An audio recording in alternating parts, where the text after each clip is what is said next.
Hello. So over the last few weeks, everybody's been making masks like crazy, and I've had several requests to show you how I make my masks. My masks are a modified pattern. I do not have an actual written pattern. One of these days when I have some time, I will go ahead and write it down. But I'm going to share with you today how I make my masks. So far in about 2.5 weeks, I've made 350 of these for various people and first responders. So hopefully this will be an easy tutorial for you to follow. So we're going to take a look at supplies first, and then we'll move over to the sewing machine. So first things first, you're going to need a 100% cotton. Two colors. I have this lovely Jack Skellington here for my outer color, and this for my inner color. These have both been pre-washed in the washing machine so that they can avoid any shrinkage, and that makes it easier to cut them out as well.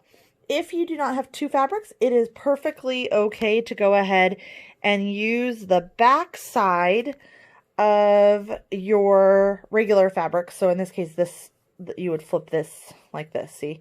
This will be the section that goes against your face. So either a second fabric to go against your face, or you're going to reverse your first fabric. So these are cut 8 inches by 10 inches. This is bigger than you will actually need to cut. The actual mask, this gives you some space. Your actual mask is going to be 17.5 centimeters this way, and 10 centimeters this way by the time it's all folded. So by doing 8 inches by 10 inches, you have more than enough space to work with in case you have issues with folding pleats or you need some wiggle room. So then we're going to go on to the interfacing. Interfacing is recommended to be a mid-weight interfacing. There are different types of interfacings. There are interfaces that have to be fused to fabric. There's interfaces that can be fused but don't have to be fused. And then there are interfaces that are sew-in. It's the latter two you need to use for a mask. The ones that have to be ironed are not going to be thick enough or non-woven enough to help as a filter in this case. I am using a Decor weight interfacing. This is a Decor stabilizer.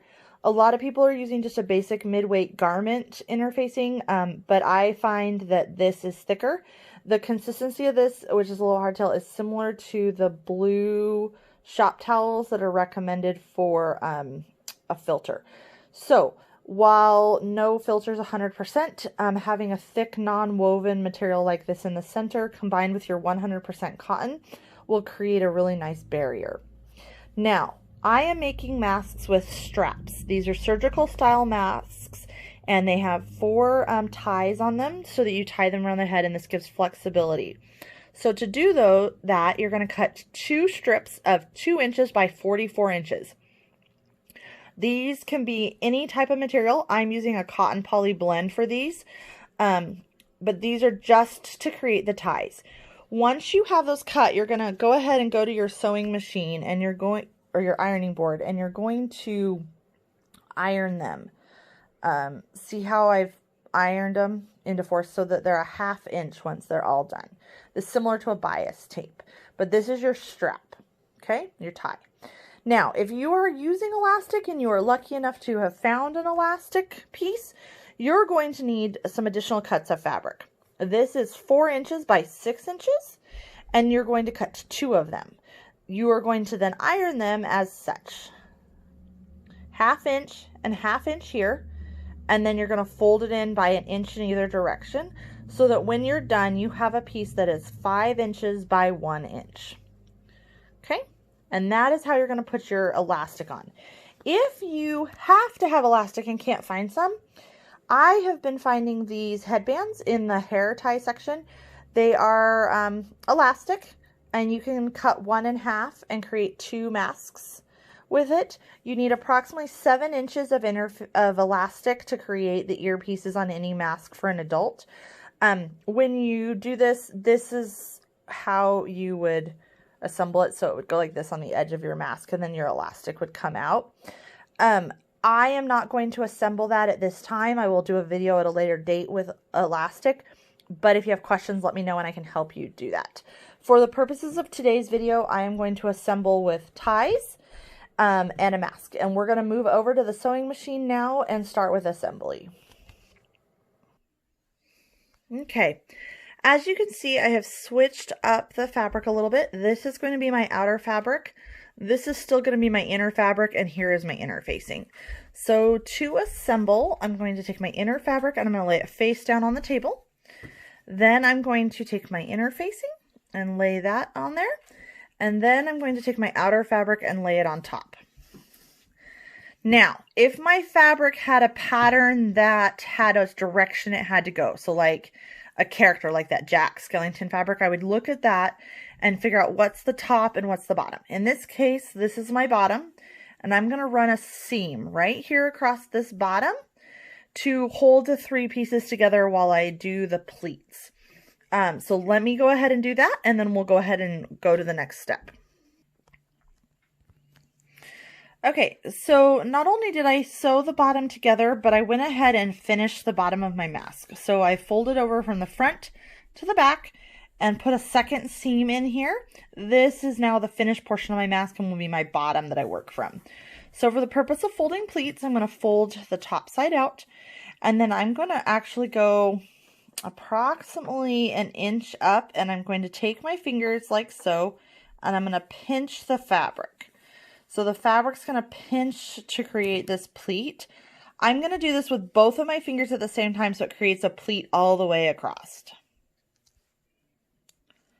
So as you can see right here, there's a pleat, and I've pinned this pleat and it runs across the bottom. This is my first of 3.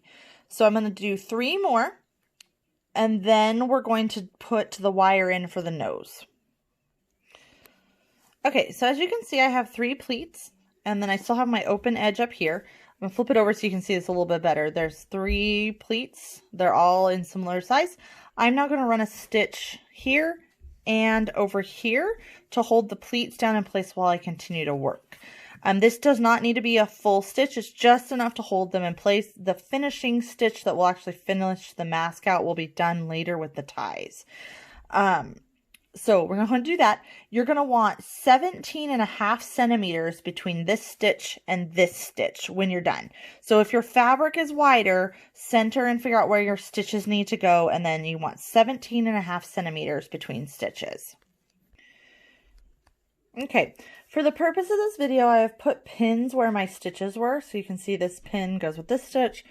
This pin goes with this stitch. This is 17.5 inches or 17.5 centimeters.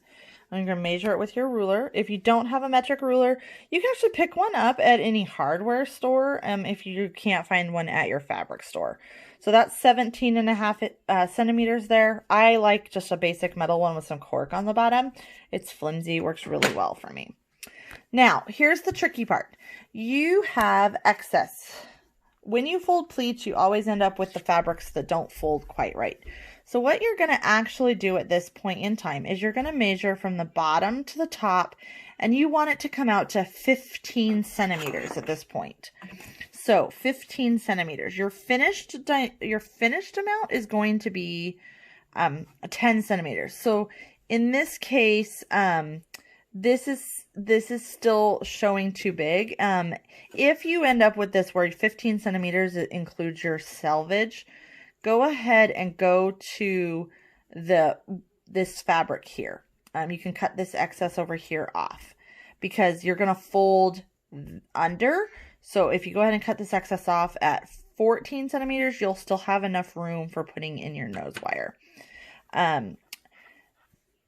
So I'm going to go ahead and cut this off and start folding for the nose wire. Now for the nose wire, I have 18 gauge galvanized wire that I've gotten at the hardware store. You can use any aluminum wire or flexible wire that is galvanized or plastic coated. Don't use pipe cleaners, they will disintegrate, or paper ties for garbage bags. Those will also disintegrate in washing. Okay, so I'm looking at the back side of the mask, and as you can see, I'm folding over a pretty substantial amount. I'm going to tuck my wire in that portion of the fold. Then I'm going to fold this one more time, and it's going to create a fairly thick bridge. This is where I was discussing that if you started with 15 centimeters, you're going to have a thicker area here, but you can really work with 13 centimeters prior to finishing. So I like having more space because once the wire is in here and you're sewing, it's really easy to break your sewing needle if you're not careful. So if you start with 15 inches or 15 centimeters, then you have 5 centimeters to work with in folding and putting your wire in. If you only start with 13, you have less and you have to be more careful with your sewing machine. I have already put a single stitch this way, and I am marking the end of my wire here and here because I am now going to go ahead and put a stitch on either side of these pins to keep my wire in place. And I don't want to sew over my wire. It will break my needle. Okay, now that I have sewn those stitches up here at the top, this is a back stitch, and this is a back stitch to create a break to hold that wire. You're going to notice that you have these really raw edges on the side. Remember, when we did these stitches, we measured our finished width. So anything that's over here that isn't even, and over here that's even, you can actually trim that completely off. I like to trim and leave 1 centimeter on either side for putting on my straps, but go ahead and trim these down and I'll show you what mine looks like. Okay, so I've cleaned up my mask. I have my stitches. You can see it's completely nice and clean on both sides, and it looks like such. For comparison, for ease, I'm going to show you another one so you can see what it kind of looks like on a slightly different style. So this is another one that I did, and you can see they're very consistent. They're very similar. They are same size. This one's a tiny bit bigger because I haven't trimmed the edges yet. But you can see stitching right there. This one had the 13. I started with 13 centimeters that way, and you can see it's got a slightly smaller area for the nose. But again, that is one of those areas that, depending on if you're a really good sewer, you can do it like this, where it's narrower here, so you don't. But if you need that room for your sewing machine, I would go with the thicker thickness. So now we're going to go ahead and add our straps. And this is going to be a little bit time consuming, but super easy. We're going to do one side and then the other. I'll do step-by-step directions as we do the one side, and then I'll just do the other one. So I have my completed strap here that I've ironed, and I've folded it in half, and this is the halfway point. I'm going to go over here and I'm going to put my halfway point at the 5 centimeter mark on my mask, and I'm going to slide the mask inside. Okay, so this is what it's going to look like. I've pinned it for ease for filming purposes. I don't usually pin this. So I'm now going to take this and put this in my sewing machine, and I'm going to start with my needle right here at the corner where the mask meets the strap.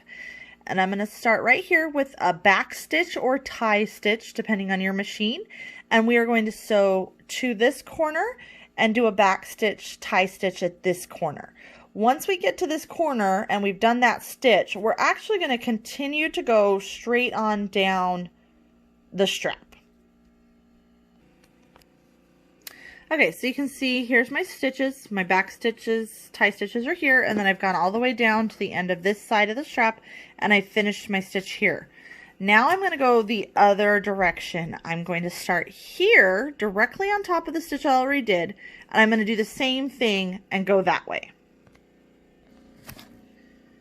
Now, a thing about the straps. At the end of each side, you're going to take and open your strap up, and you're going to fold this up before you sew through so that it creates a finished end. See?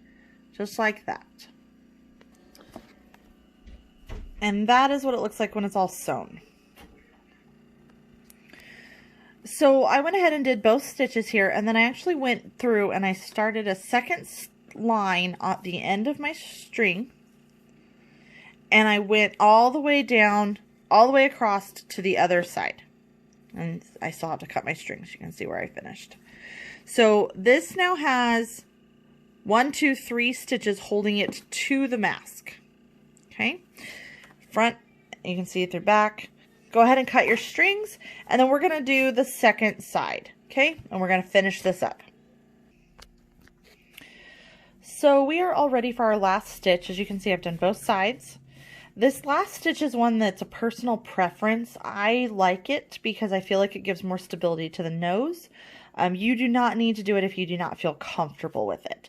That being said, we're going to take our mask and we're going to stick it in the machine, and we're going to find where our metal wire is. And we're going to run a second seam over the straps, straight down underneath the wire for the nose, all the way across. See my fingernails following the wire all the way across and down, and we're going to finish it here.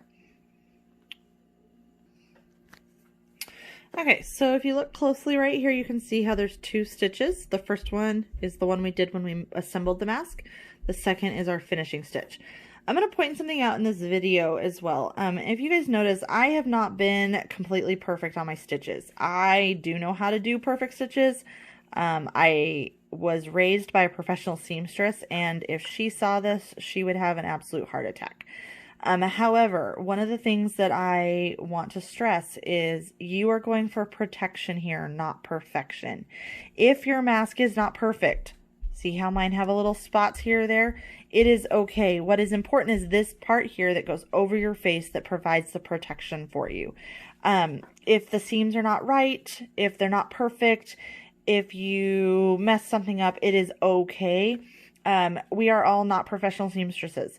Even having been raised by my mother, I am nowhere near the professional seamstress that she is. I do know how to do more precise work, but this is all about time.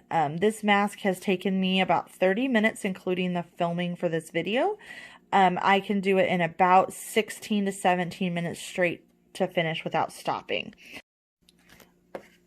So I would give yourself a half an hour. This is the mask I've just made. This is one of the very first masks I made. This is my personal mask. You can see it has the extra strips with the bias tape where elastic would go. The style has not changed. The bulk of the mask is not any different. The finished width is exactly the same. The protective area across my face is exactly the same. So take and do what you can do, what makes it easier for you. I just wanted to share so that you guys could make these on your own if you wanted to. Thank you for joining us, and I hope this helped. If it did, please feel free to ask me questions.